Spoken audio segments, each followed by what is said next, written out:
اعوذ باللہ من الشیطان الرجیم، میں پناہ مانگتا ہوں اللہ کی شیطان مردود سے۔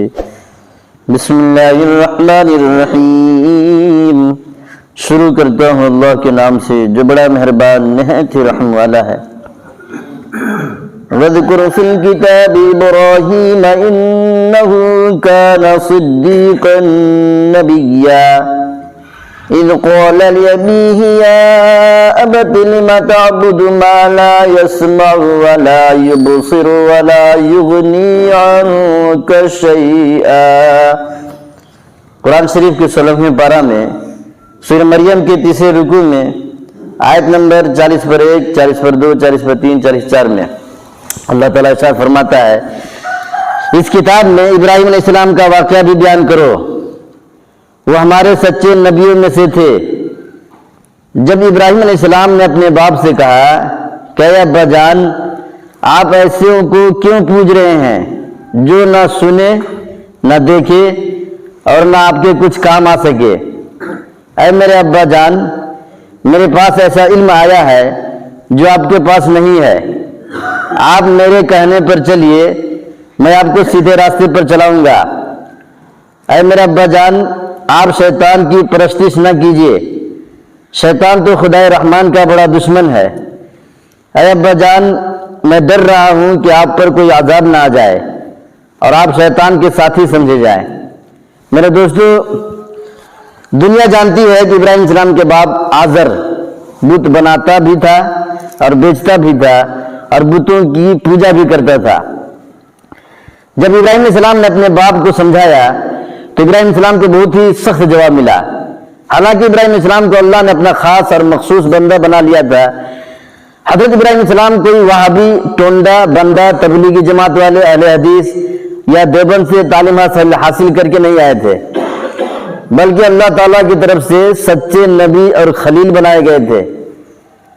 اب ابراہیم علیہ السلام کے سمجھانے پر آپ کو کیا جواب ملا ہے وہ سمجھیے۔ ہم لوگ کو کوئی سمجھاتا ہے یہاں سجدہ مت کرو، اس کے نام کے منت مت مانو، نیلور میں جا کے روٹی مت چھوڑو، تو کہتے یہ ٹونڈا ہے، ٹونڈا ٹونڈا۔ تو ابراہیم علیہ السلام بھی ٹونڈا تھے کیا؟ ابراہیم علیہ السلام جو سمجھا رہے ہیں یہ ٹونڈا تھے؟ یہ اللہ کے نبی تھے، ٹونڈا نہیں تھے۔ کیا جواب ملا ابراہیم علیہ السلام کو سنیے۔ قرآن شریف کے 16ویں پارہ میں سورہ مریم کے تیسرے رکوع میں آیت نمبر 40/6 میں اللہ نے بتایا ہے، ابراہیم علیہ السلام کے ابا کیا کہہ رہے ہیں؟ قال راغب انت عن آلهتي يا ابراہیم لئن لم تنته لارجمنك واهجرني مليا۔ اس نے جواب میں کہا، اے ابراہیم، کیا تو ہمارے معبودوں کو اور ہمارے مذہب کو برا کہتا ہے؟ تم مجھ سے دور ہو جا، مجھے اپنا منہ مت دکھا، ورنہ میں تجھے سنسار کر دوں گا۔ یہ تھا ابراہیم علیہ السلام کو اپنے باپ کا جواب۔ اس وقت ابراہیم علیہ السلام پر کیا گزری ہوگی اس کا اندازہ آپ لگا سکتے ہیں۔ یہی حال آج کل ہمارے نادان مسلمان بھائیوں کا ہے۔ جب ان کو توحید یا سنت رسول پر عمل کرنے کے لیے سمجھایا جاتا ہے، قبر پرستی، تعزیہ پرستی، رسم و رواج کو چھوڑنے کے لیے کہا جاتا ہے، تو ان سمجھانے والوں کو بھی ویسے ہی جواب ملتا ہے جو ابراہیم علیہ السلام کو ملا تھا۔ یہاں بھی سمجھانے والوں پر گالی گلوچ اور لان تان کرنے لگتے ہیں، مار پیٹ کی نوبت تک معاملہ آ جاتا ہے، اور بعض جگہ تو موت کی گھاٹ بھی اتار دیتے ہیں۔ حق پرستوں کو دھتکار دیا جاتا ہے، ان کو مسجدوں سے نکالا جاتا ہے، ان کے وعظ اور اجتماع میں روڑے اٹکائے جاتے ہیں۔ جس طرح حضرت ابراہیم علیہ السلام کے حق کہنے پر باطل کی مخالفت کرنے والوں پر جلانے کا مشورہ ہوا تھا۔ ابراہیم علیہ السلام کو جلانے کے لیے مشورہ کیا ان لوگوں نے۔ حضرت ابراہیم علیہ السلام کے لیے مشورہ ہوا کہ یہ ہمارے مذہب اور معبودوں کو برا کہتا ہے، اس کو آگ میں جلا دینا چاہیے۔ بات طے ہو گئی، لکڑیاں جمع کرنے لگے۔ 1 مہینہ تک پورا بادشاہ، وزیر، رعایا، پبلک، پورے گاؤں، اسٹیٹ، ملک والوں نے لکڑی جمع کیا۔ یہاں تک کہ جو عورتیں بیمار ہو جاتی تھی نا، بیمار، وہ منت مانتی تھی کہ میں اچھا ہو گیا، تو وہ ہے نہیں ٹونڈا ابراہیم، اس کے جلانے کے واسطے کھٹا جنگل پہاڑ میں سے چن چن کے لکڑی لا کے رکھتا ہوں، جمع کرتا ہوں، منت مانتے تھے۔ عورتوں کی بات بتا رہا ہوں۔ اس طرح بہت کچھ لکڑیاں جمع کر دیا، 1 مہینہ تک آگ سلگائی گئی۔ لکھتے ہیں کہ اتنی بڑی آگ کبھی کسی نے روئے زمین پر نہیں جلائی تھی۔ یہ آگ ایک حق پرست، توحید پرست، سچی راہ دکھانے والے اللہ کے دلارے جناب ابراہیم علیہ السلام کے لیے لوگوں نے جلائی تھی۔ آج تو صرف مسجد سے ہی نکالتے ہیں یا بیان ہی بند کروا دیتے ہیں، اتنی سی بات میں آپ گھبرا جاتے ہیں۔ آپ کے لیے کسی نے آگ تو نہیں جلائی ہے۔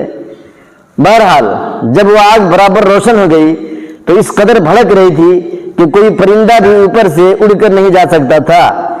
اس آگ میں ڈالنے کے لیے جب ابراہیم علیہ السلام کو باندھنے لگے تو اس وقت، اور جب آگ میں ڈالے گئے تو اس وقت آپ کی زبان مبارک پر یہ تھا، حسبنا اللہ و نعم الوکیل۔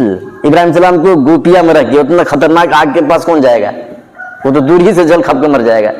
گوپیا میں رکھے، کوئی بڑا سامان ہوتا ہے بیچنے کا، اس کو رسی میں باندھ کے ایسے گھماتے گھماتے ایک بار چھوڑیں گے چل جائے گا جہاں جانا ہے، ویسا پھینکا ہے۔ تو ابراہیم علیہ السلام اس وقت پورا کپڑا اتار کے گوپیا میں بٹھا کے ان لوگوں نے پھینکا تھا، شیطان آ کے بتایا تھا ایسے ڈالو۔ تو ابراہیم علیہ السلام کیا کریں، حسبنا اللہ و نعم الوکیل، اللہ ہمارے لیے کافی ہے اور بہت ہی اچھا کارساز ہے۔ حضرت ابن عباس رضی اللہ تعالیٰ عنہ روایت کرتے ہیں کہ جب ابراہیم علیہ السلام کو آگ میں ڈالا گیا تو آپ کی زبان پر آخری کلمہ یہ تھا، حسبنا اللہ و نعم الوکیل۔ بخاری شریف حدیث نمبر 1667۔ میرے عزیز دوستو، یہ تھا امتحان ایمان والوں کا اور یہ تھی کسوٹی۔ اب اللہ تعالیٰ کی رحمت کو دیکھیے، جب حضرت ابراہیم علیہ السلام کو آگ کی طرف پھینک دیا گیا تو جو بڑے بڑے فرشتے ہیں، مقرب فرشتے، وہ تیار کھڑے تھے کہ نہ جانے اللہ کس کو کب اور کیا حکم دے دے۔ یعنی جبریل علیہ السلام تیار کھڑے تھے کہ اگر اللہ تعالیٰ مجھے حکم دے تو میں حضرت ابراہیم علیہ السلام کو آگ میں گرنے سے پہلے ہی بیچ راستے میں سے آسمان کی طرف اٹھا لوں گا یا آگ کو سمندر میں ڈال دوں گا۔ اسی طرح میکائیل علیہ السلام بھی تیار کھڑے تھے کہ اگر اللہ مجھ کو حکم کرے تو میں برسات کو اس آگ پر ایسا برسا دوں گا کہ 1 سیکنڈ میں پوری آگ بجھ جائے۔ اسی طرح ہوا کا فرشتہ بھی تیار کھڑا تھا کہ اگر مجھے حکم ملے تو 1 سیکنڈ میں آنکھ جھپکنے کے ساتھ ساری آگ کو اڑا کے لے جاؤں گا، مگر سب کے سب مجبور تھے۔ اللہ کے حکم کے سوا کتنا بڑا فرشتہ کیوں نہ ہو کچھ کر نہیں سکتا، جب تک اللہ حکم نہ دے کچھ کر نہیں سکتے، خاموش رہتے ہیں۔ چاہے فرشتہ ہو یا نبی ہو یا ولی ہو یا کتب ہو یا ابدال ہو یا غوث ہو یا پیر ہو، کوئی کچھ نہیں کرتا۔ پیر ہوگا اللہ کے حکم کے تابع، تب جا کے پیر بنے گا۔ اللہ کے کہے نے سر کا پہ نہیں کر دیا تو پیر کیا جائے، شیطان ہو جائے گا وہ۔ ہم لوگ ایسے کرتے ہیں بدماشی کہ وہ پیر تھا خواجہ غوث عبد القادر جیلانی، اس نے اللہ کی بات نہیں مانی، اللہ کو سائڈ میں کر دیا، اللہ کو ہرا دیا، اللہ سے کشتی لڑا تو اللہ ہار گئے۔ کیا پٹانگ بکتا ہے بھائی، عقل وقل کچھ ہے، ختم ہو گیا۔ اللہ کی بات مانے گا تو پیر بنے گا، اللہ کی بات مانے گا تو اللہ کا ولی بنے گا۔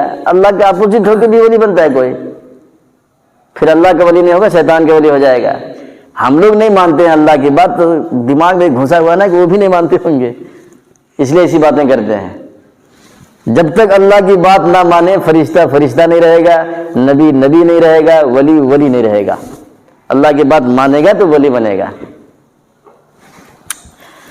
تو یہ بتا رہے ہیں کہ کوئی فرشتہ کچھ نہیں کر سکتا جب تک کہ اللہ کا حکم نہ آ جائے۔ بہرحال اللہ تعالیٰ جب کسی کو بچانا چاہے تو کسی کی مدد کا محتاج نہیں ہے کہ اس کا کوئی کام کرے تب ہوئے۔ اللہ تعالیٰ نے حضرت ابراہیم السلام کو اپنا مقبول بندہ سمجھ کر اپنے رحم و کرم سے اپنے دربار میں قبول کر لیا تھا، بھلا وہ آگ ان کو کیا جلا سکتی تھی۔ قرآن شریف کے 17ویں پارہ میں سورہ انبیاء کے 5ویں رکوع میں آیت نمبر 69 میں اللہ تعالیٰ ارشاد فرماتا ہے، قُلْنَا يَا نَارُ كُونِي بَرْدًا وَسَلَامًا عَلَىٰ إِبْرَاهِيمَ۔ اللہ نے حکم دیا، اے آگ تو ٹھنڈی ہو جا اور سلامتی کی جگہ بن جا، ابراہیم علیہ السلام کے لیے ایئر کنڈیشن بن جا۔ یاد رکھو، اللہ کہہ رہا آگ سے، یاد رکھو اگر تو نے میرے حق پرست توحید کا اعلان کرنے والے ابراہیم علیہ السلام کا ایک بال بھی جلا دیا تو تجھے وہ سزا دوں گا جو کسی کو نہیں دیا ہے۔ میرے عزیز دوستو، ساتوں آسمان اور ساتوں زمین کے اندر جو کچھ بھی ہے وہ سب اللہ تعالیٰ کے قبضے میں ہے۔ وہ کہے کہ ہو جا تو ہو جاتا ہے، اور اگر کہے کہ مٹ جا تو مٹ جاتا ہے۔ اللہ تعالیٰ کا حکم سنتے ہی آگ فوراً ایک باغیچہ کے نات ہو گیا۔ ابراہیم السلام اس آگ میں 40 دن یا 50 دن رہے۔ فرمایا کرتے تھے آگ سے باہر آنے کے بعد کہ مجھے اس زمانے میں جو راحت اور آرام حاصل تھا ویسا اس سے نکلنے کے بعد نہیں ہوا۔ میری ساری زندگی ویسی مزہ اور لطف نہیں آیا۔ کہتے ہیں کہ اللہ کے لیے سیڑھی ہونا چاہیے، پیر ہونی چاہیے، فقیر ہونی چاہیے۔ ابراہیم السلام کو آگ میں اللہ ابراہیم السلام کو بت پرست لوگ، بادشاہ، وزیر، چمچے سارے مل کے اٹھا کے پھینک رہے ہیں، تو ابراہیم السلام کیا کہتے؟ حسبنا اللہ و نعم الوکیل، اللہ مجھے کافی ہے۔ کوئی پیر ہے بیچ میں؟ کوئی ولی؟ کوئی صاحب؟ ارے یہ خود اللہ کے نبی ہیں تو پیر فقیر صاحب کیوں رہے گا؟ تو اللہ نے مدد کے لیے کوئی سیڑھی لگایا ادھر؟ جبریل جاؤ آگ بجھاؤ جلدی سے، بھیجا کسی کو نہیں بھیجا۔ ڈائریکٹ آگ کو خطاب کیا، یا نار کونی بردا و سلاما، اے آگ تو ٹھنڈی ہو جا۔ ابراہیم میرے طرف بغیر سیڑھی کے آتا ہے تو میں ڈائریکٹ بغیر سیڑھی کے آدر دیتا ہوں، اے آگ تو ٹھنڈی ہو جا ابراہیم کے لیے۔ وہاں سیڑھی ساڑھا نہیں چلتا، وہ سیڑھی لگائے تو پھر طاقت کیسا؟ وہ تو طاقت و قوت و قدرت کا مالک ہے، وہ سیڑھی لگانے کی ضرورت نہیں ہے۔ آپ سیڑھی اپنے گھر میں لگایا کریں، سیلاب میں چھت میں چڑھنے کے واسطے لگایا کریں۔ اللہ کے پاس اپنا کام بنانے کے لیے، اللہ سے اپنا تعلق جوڑنے کے لیے، اللہ کی محبت حاصل کرنے کے لیے، اللہ کی عبادت کرنے کے لیے سیڑھی نہیں لگایا کریں۔ یہ سیڑھی شرک ہے، یہ سیڑھی لگانا شرک ہے۔ بڑی باتیں کرتے ہیں بڑے بڑے، ہم کو کلیکٹر کے پاس جانا ہو تو بیچ میں ایک سیڑھی لگانا پڑتا ہے، ایک آدمی رکھنا پڑتا ہے۔ ارے بھائی وہ کلیکٹر مجھے نہیں جانتا اس لیے سیڑھی لگانا پڑتا ہے، اللہ سب کو جانتا ہے نہیں جانتا ہے؟ پیدا کیا ہے تو کیوں نہیں جانے گا؟ الا یعلم من خلق، کیا وہ نہیں جانے گا جس نے پیدا کیا ہے؟ قرآن شریف میں سورہ ملک میں اللہ کہہ رہا ہے الا یعلم من خلق، کیا وہ نہیں جانے گا جس نے بنایا ہے؟ تو اللہ نے ہم کو بنایا، وہ جانتا ہے ہماری ضرورت، ہماری پریشانی، ہماری حالات، تو پھر سیڑھی لگانے کی کیا ضرورت ہے؟ تو یہ سب بدماشی ہے، شرارت ہے۔ اللہ کے بارے میں ایسی باتیں نہ کیا کرے، ورنہ شرک میں ملوث ہو جائیں گے، اور شرک کر دیا تو جنت اس پر حرام ہے۔ چاہے ساری دنیا کے لوگ آپ کے جنازے کی نماز پڑھ دیں، جنت میں نہیں جا سکتے۔ اللہ تعالیٰ ہم سب کو سمجھنے کی، عمل کرنے کی توفیق عطا فرما دے، آمین۔